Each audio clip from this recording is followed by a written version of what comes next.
अब दांत फाड़ के कह ही डॉलर मजबूत हो रहा है, मतलब हम भूखे नहीं मर रहे हैं, बाजू वाला देश का आदमी खूब खा रहा है, हमारे देश में के लोगों की भूख बढ़ रही है, बगल वालों के देश में भूख ही नहीं लग रहा है, कुछ भी बोल देती हैं भाभी। तो ये मतलब एक होता थेथर, एक होता थुथुर, एक होता महाथुथुर। तो भाजपा आरएसएस के लोग महाथुथुर है। भैया मजबूत हो रहा है, रुपया कमजोर नहीं हो रहा है, डॉलर मजबूत हो रहा है। अरे निर्मला भाभी होली का डबल बजा दे दिए दिवाली में, शौक लग गया। हंगर रिपोर्ट बता रहा है कि हमारा 55वां स्थान था 107वां स्थान हो गया। अर्नब गोस्वामी गोबर को च्यवनप्राश समझकर चाटने वाला आदमी है, तो पूरा देश गोबर को च्यवनप्राश समझ के नहीं ना खाता है भाई। अब वो अर्नब गोस्वामी 2 कौड़ी का लुच्चा लफंगा पत्रकार जो सिर्फ नफरती चिंटू है, जो भाजपा रूपी ढाबा के बाहर आवारा कुत्ते की तरह खड़ा होता है कि मालिक हमारा बोटी खाएगा, हम कुतर कुतर के खाएंगे, तो वो पूछ हिलाता रहता है। तो उसका काम ही 24 घंटा है, वो कोई पत्रकार नहीं है। वो भाजपा का पहले के राजा महाराजा भांड रखता था। अब मोदी जी ने अर्नब गोस्वामी जैसे 2 कौड़ी के लुच्चा लफंगे पत्रकार को रखा है, कहता था ड्रग दो ड्रग दो। नमस्कार, मैं आपके साथ औरंगजेब चौधरी। हमारे साथ बातचीत करने के लिए पंकज श्रीवास्तव हमारे साथ मौजूद है। जिस तरीके से निर्मला सीतारमण ने बयान दिया, उन्होंने कहा है कि रुपया जो है गिर नहीं रहा है, कहीं ना कहीं डॉलर की कीमत जो है बढ़ रही है। सर, किस तरह से देखते हैं इस बयान को? निर्मला भाभी की बातें तो भाई साहब ने बहुत ही जतन किया होगा। पता नहीं कहाँ कहाँ कौन कौन से तीर्थ किए होंगे, पीपल पूजा होगा, केला पूजा होगा, तुलसी पूजी होगी, जो निर्मला भाभी जैसी भाभी मिली। देश में जो मान सम्मान इन्होंने बढ़ाया हो तो बढ़ाया ही, अमेरिका में भी नाम रोशन किया, भारत को विश्वगुरु बना दिया। अब समझिए, ये वही निर्मला भाभी हैं जो कहती थी प्याज लहसुन के दाम बढ़ गए तो क्या हुआ, मैं तो प्याज लहसुन खाती नहीं। और इनके जो जिनको ये अपना आइकॉन मानते हैं, देश के सबसे बड़े फेकेंदर, जुठेंदर, जुठेश्वर, लुचेश्वर, जो भी खिताब आप देंगे गिनीज बुक में नाम दर्ज करने का, उन्होंने कहा कि सर्दी बढ़ नहीं रही है, उम्र बढ़ रहा है।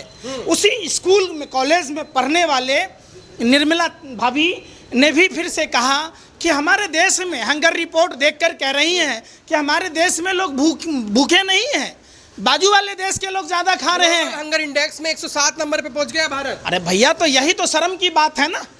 अब ये इतने बेशर्म हैं कि अपने देश में झूठ बोलते सो बोलते, इनकी निर्लज्जता की पराकाष्ठा अमेरिका तक चली गई। और अमेरिका जाकर कहते हैं, आप समझो 2014 में हमारा 55वां स्थान था। हम नेपाल से आगे थे, पाकिस्तान से आगे थे। जिन पाकिस्तान से भाजपा वालों का याराना संबंध है, वो पाकिस्तान हमसे आगे चला गया। और ये इतने बेशर्म हैं, हमारे यहाँ गांव में एक कहावत है, लाजू मरे ढीठू जिए। ये इतने ढीठ हैं कि देश में जो झूठ बोलते से तो बोलते, और दिवाली में होली का मजा ला दिया इन्होंने। निर्मला भाभी ने तो बिल्कुल होली जैसा माहौल ला दिया, जो गिरा सारा रहा गाँव सबके सब। हम लगातार फिसलते जा रहे, हम भुखमरी के कगार पर पहुंच रहे। हम दिवाली में जहां दिए जलाना था, रंग अबीर खेलने का मौसम ला दिया। अब सोचिए, रुपया, जूही चावला जी एक अभिनेत्री थी जो कहती थी कि मैं अंडरवियर डॉलर का पहनती, रूपा का पहनती तो बार बार गिरता रहता। अब रूपा को डॉलर को राखी बांधना चाहिए। अब भैया, तो अब कहाँ हैं भैया, अब राखी बांधूं कि वो बड़ी मोटे से लोहे के जंजीर से बांध दूं, ये तो बताओ जूही चावला जी। और निर्मला भाभी, आप हिस्ट्री के स्टूडेंट हैं, आप कौन कौन से व्यर्थ का शास्त्र पढ़ के आए। देश में जो भारत में जो आपने मूर्ख बनाया, पूरे भारत को अमेरिका में जाकर मूर्खों का देश बना दिया। अरे हम जैसे ज्ञानी लोग भी देश में रहते हैं, बहुत सारे पढ़े लिखे लोग रहते हैं। माना कि आप और आपका अनपढ़ हैं, जाहिल हैं, इसका ये मतलब तब नहीं ना है कि आप पूरा का पूरा गोबर गणेश कर दीजिएगा। हैं, भारत के जो मान प्रतिष्ठा है उसको क्यों डुबा रहे हैं। एक वित्त मंत्री के राज्य में आपने देखे होंगे कि पराठा पर भी जीएसटी लग गया, आटा पर जीएसटी लग गया, हीरा पर 3%, स्याही पर कितना परसेंट। अब देखिएगा, इन्फ्लेशन रेट जो है सबसे ज़्यादा इन्हीं के राज्य में है। 35 साल का रिकॉर्ड तोड़ दिया इन्होंने। एम्प्लॉयमेंट का जो 45 साल का रिकॉर्ड है वो तोड़ दिया इन्होंने। अब हम जिस कर्नाटक में हैं वहाँ पुलिस सब इंस्पेक्टर की बहाली में 80-80 लाख रुपए रिश्वत मांगे जा रहे हैं। कमीशन की सरकार है, ये कमीशन खोरों की सरकार है। इनके बाप दादा गोरे अंग्रेजों से कमीशन खाते थे और इनकी ये नाजायज औलादें जब देश की सत्ता में आए तो यहाँ कमीशन खा रहे हैं। सब इंस्पेक्टर में खा रहे, जेई में खा रहे, हर पद के लिए कमीशन, बगैर कमीशन का तो ये छींकते भी नहीं हैं। तो समझिए कि ये लोग कमीशन खोर लोग हैं। दूसरी सबसे बड़ी बात है, 2022 में प्रधानमंत्री जी ने कहा था किसानों की आय दुगुनी करेंगे। जब 2014 में सत्ता में आए तो खाद पर जीएसटी नहीं था, 5% खाद पर जीएसटी लगा दी। ट्रैक्टर पर इन्होंने 12% जीएसटी लगा दी। कीटनाशक पर 18% जीएसटी लगा दी। इनका बस नहीं चलता है, न तो शौचालय जाने पर भी जीएसटी लगा देंगे। अर्नब गोस्वामी गोबर को च्यवनप्राश समझकर चाटने वाला आदमी है, तो पूरा देश गोबर को च्यवनप्राश समझ के नहीं ना खाता है भाई। अब अर्नब गोस्वामी 2 कौड़ी का लुच्चा लफंगा पत्रकार जो सिर्फ नफरती चिंटू है, जो भाजपा रूपी ढाबा के बाहर आवारा कुत्ते की तरह खड़ा होता है कि मालिक हमारा बोटी खाएगा, हम कुतुर कुतुर के खाएंगे, तो वो पूछ हिलाता रहता है। तो उसका काम ही 24 घंटा है, वो कोई पत्रकार नहीं है। वो भाजपा का पहले के राजा महाराजा भांड रखता था। अब मोदी जी ने अर्नब गोस्वामी जैसे 2 कौड़ी के लुच्चा लफंगे पत्रकार को रखा है। कहता था ड्रग दो ड्रग दो, बार बार उसी गुजरात में उसी मुंद्रा पोर्ट पर ड्रग का रैकेट पकड़ा गया। तो जाओ ड्रग लो ना भाई, वहाँ क्यों मुंबई में बैठ के अपने स्टूडियो में चिल्ला चिल्ली करते हो ड्रग दो ड्रग दो। जाओ मुंद्रा पोर्ट पर कंटेनर का कंटेनर ड्रग है। उसी गुजरात में बार बार जाली नोटों का खेप पकड़ा जाता है। जाओ वहीं, ये सब वही देखिए देशद्रोही लोग हैं। ये पूरी की पूरी गैंग है, चड्डी वालों की गैंग है। अर्नब गोस्वामी के घर में इनके पूरे रिश्तेदार भाजपा के नेता हैं। तो कहाँ से हैं भैया, किस बात का है, कौन सा क्वालिफिकेशन है, आप बताइए। यही चीज। पंकज जी, आप भी जो भारत जोड़ो यात्रा है पहले दिन से चल रहे हैं और लगातार राहुल गांधी के साथ आप आगे बढ़ रहे हैं। लगातार जो है भारतीय जनता पार्टी इसको बदनाम करने की कोशिश कर रही है, तो कहीं ना कहीं डरी हुई है इस यात्रा। 1942 में जब भारत छोड़ो आंदोलन का महात्मा गांधी जी के नेतृत्व में देश में आगाज आंदोलन हुआ, तो ये क्या कर रहे थे श्यामा प्रसाद मुखर्जी? गोरे अंग्रेजों को चिट्ठी लिख रहे थे, माई बाप दादा नाना, ये भारत छोड़ो आंदोलन को कुचलने के लिए उसके बदले में गार्ड की नौकरी ली, चिट्ठी लिखा।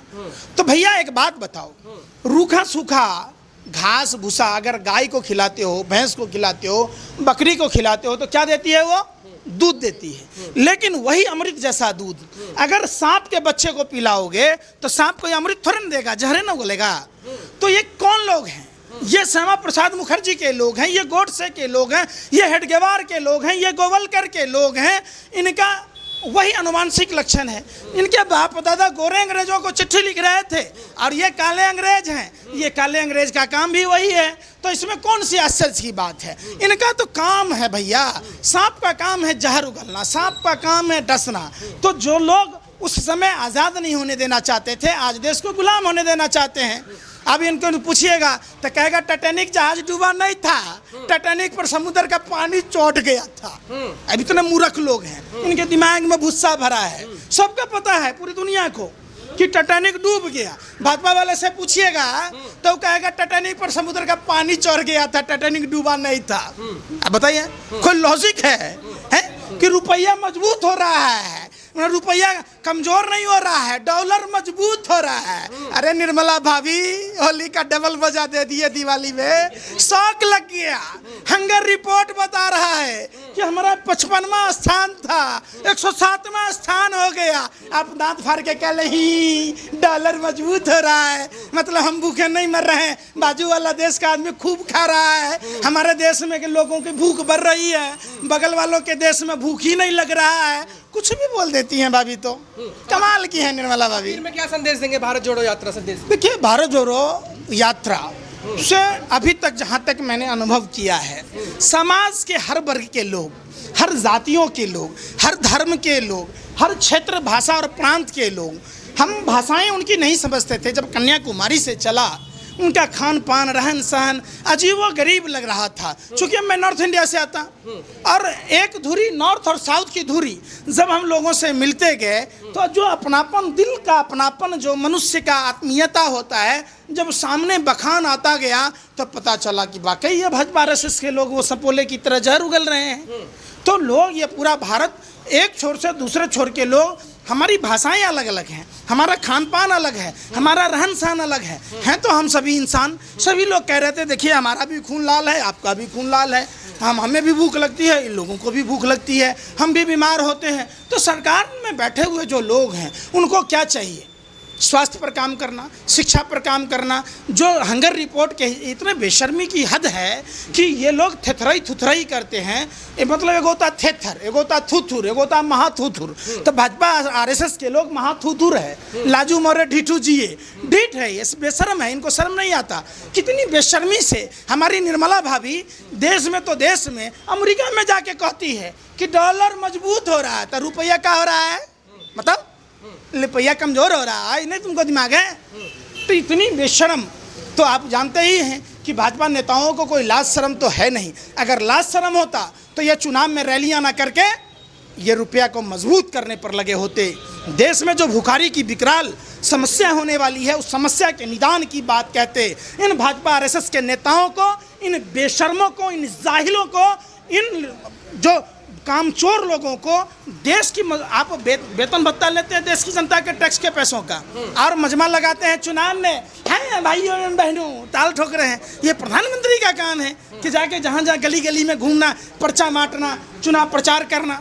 देश डूब क्यों रहा है? देश इन्हीं कारणों से डूब रहा है। अगर आप अपने चैनल में एंकरिंग कर रहे हैं, आप एंकरिंग छोड़ के जिलेबी बनाइएगा तो आपका ये चैनल चलेगा? तो जब प्रधानमंत्री जिलेबी बनाएंगे, पर्चा बांटेंगे तो देश का क्या हाल होगा? जब गृह मंत्री पर्चा बांटेगा तो देश की क्या स्थिति होगी? तो देश इन्होंने डुबाया है। और दूसरी बात, गोवलकर की किताब है बंच ऑफ थॉट। गोवलकर कहता था कि वो हिटलर और मुसोलिनी को मानता था, और वो अल्पसंख्यक बनाम बहुसंख्यक। उन्होंने अपने किताब में लिखा 147वें पेज में 95% लोगों को गरीब बनाना, 5% लोगों के हाथ में सत्ता का केंद्रीकरण देना। अब तमाम जो सार्वजनिक संस्थाएं हैं, जो सरकारी संस्थाएं हैं, उनको ये जानबूझकर निजीकरण कर रहे हैं। क्यों? अब सरकारी संस्था में मान लीजिए कहीं किसी को कुछ हो गया तो सरकार मुआवजा देती थी, निजीकरण कंपनियां देती नहीं है, प्राइवेट कंपनियां। तो वो जानबूझकर लोगों को गरीब बनाने के लिए निजीकरण कर रही है, देश को ढंग से चला नहीं रही है कि देश के लोग खोखला हो जाएगा, देश कमज़ोर हो जाएगा। उसी पर एक सूत्री कार्यक्रम उसका है, गोवलकर के सिद्धांत को मानना और 95% भारतीयों को गरीब बनाना। ये उसी एजेंडे पर काम कर रही है। निश्चित तौर पर एक भूल कमल का फूल, एक दिन बेवकूफ़ बनाने के लिए अप्रैल फूल और हमेशा बेवकूफ़ बनाने के लिए कमल का फूल। ये मोदी नहीं, मोदी धोखा है। ये देश की जनता को समझना होगा। भाजपा आरएसएस देश के लिए खतरनाक है। ये हम नहीं कह रहे, ये राष्ट्रपिता महात्मा गांधी ने कहा था, सरदार पटेल ने कहा था, ये अशफाकुल्लाह खां ने कहा था, ये मौलाना अब्दुल कलाम आज़ाद ने कहा था, चंद्रशेखर आज़ाद ने कहा था, पंडित राम प्रसाद बिस्मिल ने कहा था, भगत सिंह ने कहा था। तमाम जो हमारे महापुरुष थे, इन सभी ने आरएसएस को देश के लिए खतरा बताया था। आज हम सभी देशवासियों को भारत छोड़ो आंदोलन, हम खुशनसीब हैं कि राहुल गांधी ने भारत जोड़ो आंदोलन का आगाज़ किया है। तो हम सभी मिलकर भारत को एक सूत्र में पिरोएं। चूँकि आपके घर में अगर आप 4 भाई हैं, आपस में लड़ते हैं, आपके घर में बरकत नहीं आ सकती। तो सोचिए, हम सभी जो धर्म के लोग हैं, जाति के लोग हैं, ये भारत माँ की संतान हैं। जब हम और आप लड़ेंगे तो भारत माँ के घर में बरकत नहीं आएगी। इसलिए हम सभी को नफ़रत को त्यागना होगा और राहुल गांधी के बातों पर चलकर भारत को एक सूत्र में पिरोना होगा। फिर से भारत को मजबूत बनाना होगा। जैसे हमने देश की आज़ादी की लड़ाई लड़ी, 2 विश्व युद्ध के विजेताओं को मार भगाया, वैसे ही उन गोरे अंग्रेज़ों की दलाली करने वाले लोगों को भी 7 समुंदर पार खदेड़ना होगा। जय हिंद, जय भारत। चलिए, शुक्रिया हमसे बात करने के लिए। हमारे साथ पंकज श्रीवास्तव जो बेबाकी से अपनी राय रखते हैं, वो कह रहे हैं कि जिस तरीके से भारतीय जनता पार्टी ने देश को लूटने का काम किया है, बेरोजगारी बढ़ी है। और बाकी और खबरों के लिए हमारे साथ जुड़े रहिए, देखते रहिए हमारा चैनल। धन्यवाद।